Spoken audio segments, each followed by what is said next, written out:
os membros do próximo grupo, que é o grupo do dressador, o Gabriel Fernandes, o Jefferson Matias, José Claudinor e Leandro já estão como apresentadores.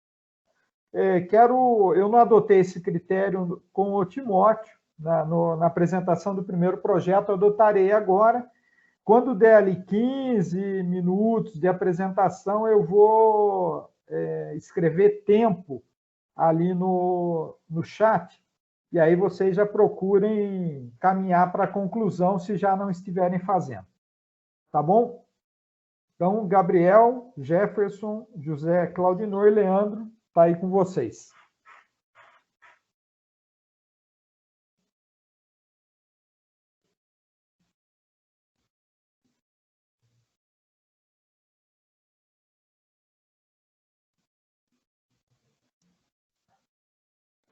Boa noite a todos. Eu vou apresentar aqui o começo do nosso projeto.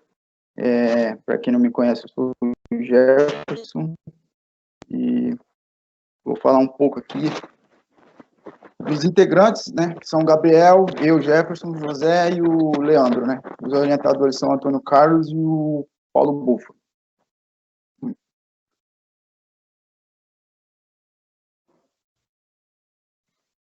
Então, nosso projeto trata-se de um dressador de rebolo comandado por CNC. Isso é uma automatização do método de dressagem de rebolos em uma afiadora universal.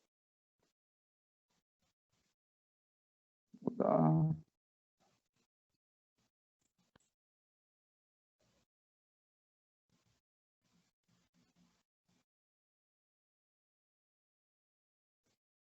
Minha internet é um pouco lenta. Eu vou falar um pouco. Eu não estou conseguindo acompanhar o slide que o meu colega José Claudio está passando, porque a minha internet está muito lenta, mas eu vou falando e conforme eu vou falando, eu acho que ele vai passando o slide aí. Desculpa a todos. Vou falar um pouco dos rebolos abrasivos.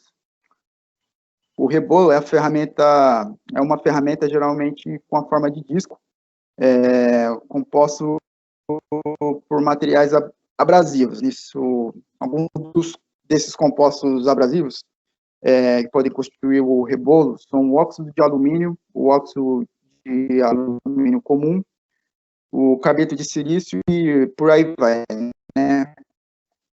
Esses compostos podem fornecer características específicas para a aplicação do rebolo.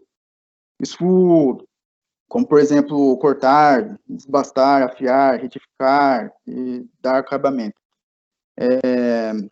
A escolha do rebolo ideal irá depender do tipo do material e o trabalho que ele será realizado, né? O rebolo, ele possui um tipo de cola, né? Que é chamado de aglutinante, aglomerante ou liga. E esse elemento é o que une os grãos abrasivos, é o que mantém a forma e a consistência do rebolo. Então, quando se fala de uma dureza de um rebolo, significa que o rebolo possui muito aglomerante, unindo os grãos abrasivos, deixando bem apertado, tornando ele bem duro, né? Alguns dos aglomerantes mais utilizados são os vitrificados, os resinoides e a base de borracha. Eu não estou conseguindo acompanhar o slide direito, a internet está muito lenta, mas se estiver no slide do rótulo, é um rótulo de um rebolo da NAG Abrasivos. Falar um pouco desse rótulo, né, que ele apresenta algumas informações com letras e números, para facilitar na escolha do tipo do serviço e peça que ele vai ser usado, né? É um código que é universal. E nele apresenta o tipo do rebolo, a rotação, o tipo do aglomerante e a dureza do rebolo. Vai estar algumas informações nesse rótulo. Vai continuar, Cordona?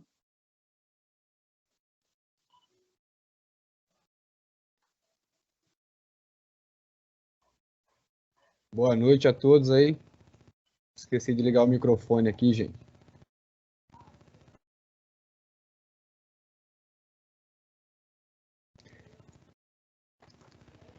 Bom, eu vou falar para vocês um pouco sobre o processo de dressagem, né? A dressagem de rebolo abrasivos nada mais é do que a operação responsável por perfilar e afiar as arestas de corte do rebolo. Ela é necessária para proporcionar o melhor desempenho da ferramenta, seja para desbastar, cortar, afiar, retificar, dar acabamento ou qualquer outra aplicação. A dressagem, ela está envolvida dentro da preparação da máquina. Então, antes de fazer a dressagem, você precisa preparar a máquina. Inicialmente, o operador ele recebe o desenho da peça. Está aqui no canto, ó. Caramba. Inicialmente ele recebe o desenho da peça e que irá trabalhar. Posteriormente ele irá fazer o setup da máquina. E antes dele fazer esse setup, ele tem que primeiro fazer alguma verificação no rebolo, se esse rebolo não possui trinca. Se houver trinca, esse rebolo deve ser descartado, porque oferece um risco de algum acidente ali, a montagem com o rebolo trincado. Posteriormente é feito o balanceamento do rebolo. Na afiadora universal, o rebolo é fixado no eixo e com o auxílio de um relógio comparador, na terceira imagem vocês podem estar observando aí, é verificado o batimento interno, com tolerância no máxima de 5 centésimos. Após esse processo é feita uma dressagem de normalização para zerar o batimento externo. No último slide na última imagem está mostrando isso aí, está ilustrando isso aí. E em seguida é feita a perfilação do rebolo. Vou soltar um vídeo para melhor exemplificar isso aí que estou querendo falar para vocês.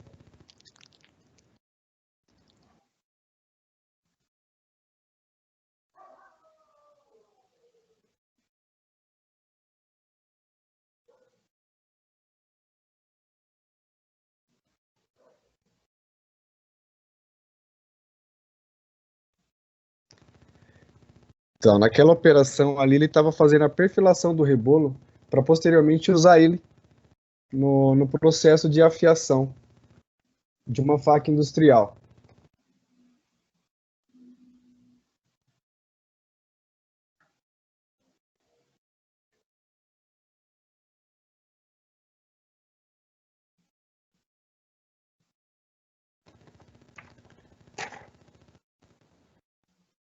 Desculpa.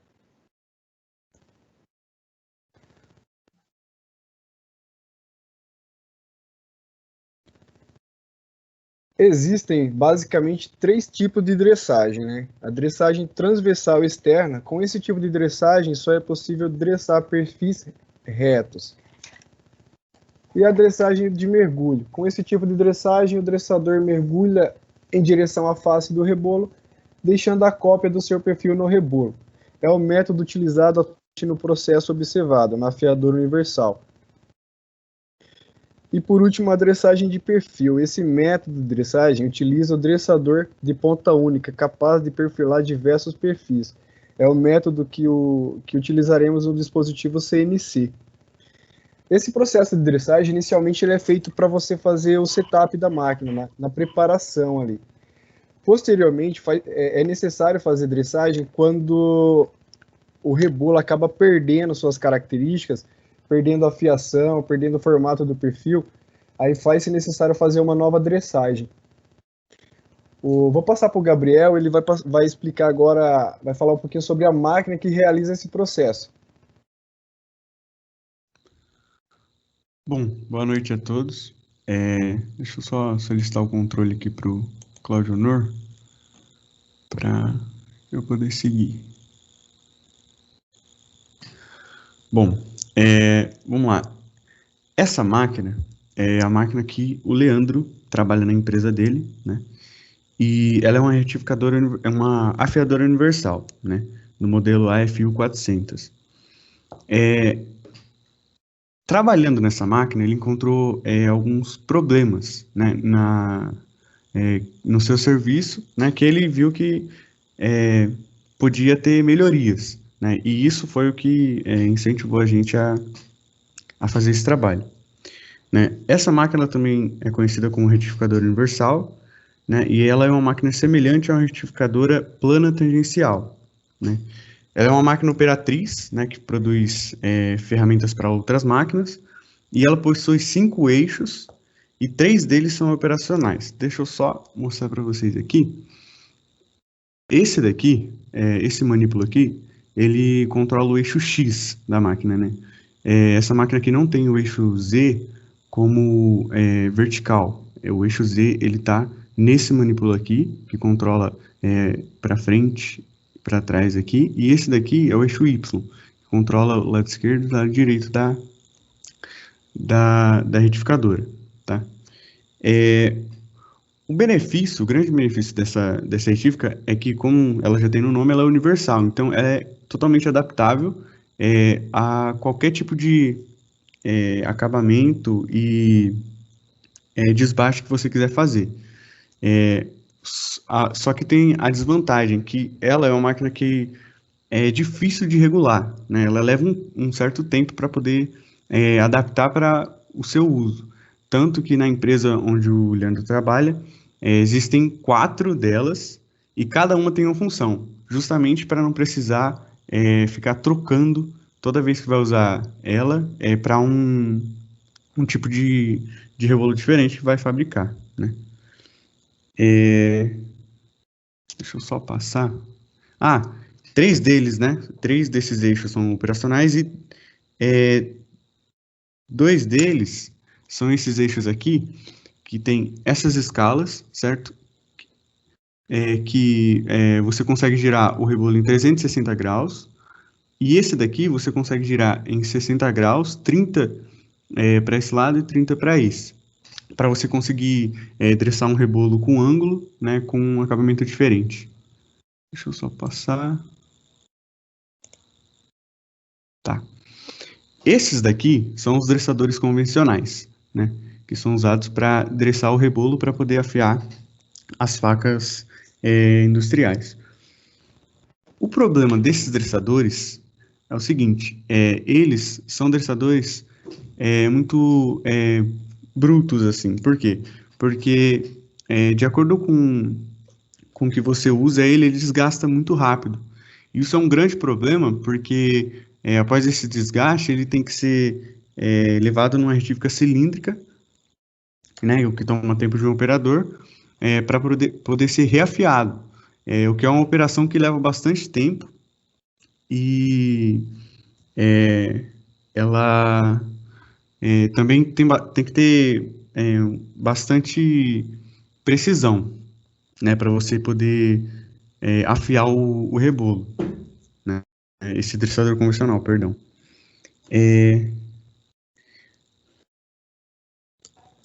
Deixa eu só...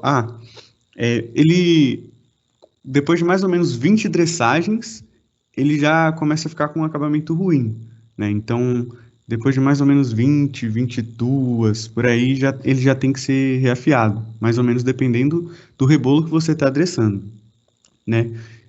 Se for um rebolo mais duro, assim, né? O dressador, ele já desgasta muito mais rápido, né? Então, isso acaba tomando bastante tempo, né? E atrasa a produção. Agora eu vou passar a palavra para o Leandro.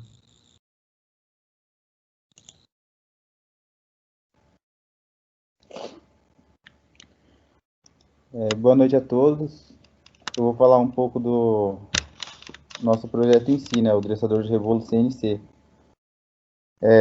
Observando o processo de dressagem realizado na afiadora universal e fazendo uma comparação com o mesmo processo sendo realizado na retificadora CNC, a gente desenvolveu um estudo visando a automatização do processo de dressagem utilizando o comando CNC, né? O comando numérico computadorizado.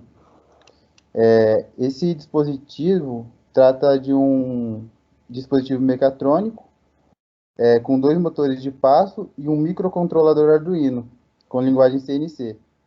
Ele possui 2 eixos de deslocamento, um eixo X e um Z, montados sobre uma base metálica, que ela tem furos para ser adaptado na mesa de coordenada da afiadora universal. A intenção desse dispositivo é que ele possa ser adaptado em qualquer afiadora universal, visando a melhora no processo de dressagem. Então, esse dispositivo, ele tem como ferramenta principal um dressador diamantado de ponta única, como está destacado ali na imagem, em vermelho. E com ele é possível perfilar qualquer tipo de perfil no rebolo. E no caso do rebolo convencional, como foi mostrado aí, a gente tinha mais de 30 perfil e é necessário, né, ainda porque o projeto não foi produzido, é necessário ter um dispositivo para cada tipo de perfil. E, tipo, aí a gente consegue ver uma vantagem sobre o dressador convencional. E, por exemplo, assim, o dressador convencional, para quando vai produzir um dressador novo, ele fica um custo médio de R$ 530, porque ele é feito em aço rápido, é um material que não é barato. E aí entra toda a questão de tratamento térmico, a usinagem desse material, e acaba ficando caro. Aí tem uma planilha, uma ordem de serviço de um dressador convencional que foi feito na empresa que eu trabalho. Tem como você passar aí, Claudinor? Tentando aqui, rapaz. Travou. Gravou?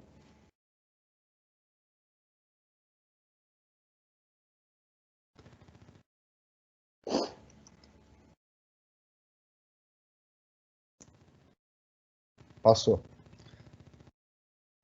Então, nessa ordem de serviço aqui, é uma ordem que foi concluída recentemente, tem a data ali em cima dela, foi em fevereiro. E aí tem todo o processo, desde quando ela sai do almoxarifado, e vai no processo de inspeção, lixadeira, retífica, cilíndrica, e vai indo até o final desse processo. Ele foi orçado para ficar com o valor previsto de R$ 286, mas como tem muita... Não dá, o software faz um cálculo, mas na realidade é outro. E acabou saindo caro. E saiu no valor de R$ 526, 530 aproximadamente. E se fazer um comparativo, em 30 perfis diferentes, você utilizar esse valor, você vai ter um valor bem elevado em comparação. E no nosso dressador CNC, a ferramenta principal dele é um dressador diamantado, de ponta única. E essa ferramenta ela custa em torno de R$ 200. E essa ferramenta adressador diamantado dura em média de 2 a 3 anos, com o seu uso correto, né? Que tem um posicionamento certo para colocar a ferramenta. E o dressador convencional, como o Gabriel já disse, ele dura em média 20 dressagens antes da sua reafiação. Isso é mais ou menos uma semana de trabalho. Outra questão é o tempo de dressagem que é realizado agora atualmente. Dura em média de 20 a 30 minutos. Quando o dispositivo está novo, o convencional está novo, dura 20 minutos. E quando ele vai se desgastando conforme você vai dressando, chega até meia hora para você fazer uma dressagem num rebolo, e mesmo assim não fica perfeita a dressagem. Aí tem que solicitar uma ordem de serviço para ser realizado uma parada na retificadora cilíndrica para o operador poder reafiar o dispositivo para mim. E o nosso projeto vai ser reduzido esse tempo de dressagem. Vai durar entre 5 e 10 minutos no máximo. Esses 5 e 10 minutos no máximo, eu cheguei nesse valor de tempo observando o mesmo processo feito numa retificadora CNC, que ela já tem o comando numérico no seu sistema operacional, e fazendo essa observação eu cheguei nesse tempo. E isso gera um ganho na produção, né? Reduzindo o tempo, o tempo de fazer uma peça, 30 minutos. E outra observação também é que não vai mais precisar fazer a referência da máquina. No caso lá, igual o Gabriel disse, tem vários eixos lá a máquina. Aí, dois eixos de... que é só de... como é que eu posso falar? Dois eixos de fixação, que faz a movimentação em ângulo, Às vezes, quando vai fazer algum tipo de dressagem que não tem um dispositivo, tem que usar um dressador de ponta única também, e tem que deslocar esse cabeçote. Aí faz a dressagem do ângulo desejado no perfil do rebolo. E depois tem que fazer totalmente de novo a referência da máquina. Tem que zerar ela todinha de novo. E isso acaba perdendo muito tempo quando faz isso. E como o nosso dressador CNC, ele é comandado por software, não vai ter esse problema, né? Porque qualquer perfil que a gente quiser fazer, vai depender da programação. E uma outra observação também é que o destrador CNC, ele consegue fazer perfis que, tipo, atualmente é impossível fazer lá, do método que a gente faz. Um exemplo é fazer uma elipse no rebolo. Não tem como, é impossível fazer uma elipse. Com o CNC vai ser só a programação. Essa foi só alguma das vantagens citadas, e esse projeto, ele foi orçado num valor muito elevado, porque, tipo, como a gente não ia fazer a produção de um protótipo, a gente realizou esse projeto como se fosse produzir para a indústria. Então ficou no valor de R$ 4.500, o que, em vista, tipo, da indústria, é um ganho, porque um dressador convencional custa, em média, R$ 530, e o dressador CNC fica 4.500, e tem as suas vantagens. Aí tem a ordem de serviço, que era a simulação para produzir esse dressador, que tem toda a usinagem dele, e ficou nesse valor, chegamos nesse valor de R$ 4.500. Pode passar para a conclusão, Cosner. Aí foi o que eu acabei de falar, né? Devido à atual situação que a gente vive, a gente não conseguiu fazer a realização do protótipo, mas fez esse estudo teórico, evidenciando aqui a vantagem do dressador CNC. E, portanto, concluímos que é viável desenvolver o projeto, e por esse desenvolvimento teórico para esse desenvolvimento poder ser usado futuramente como base para estudo para o desenvolvimento prático do protótipo.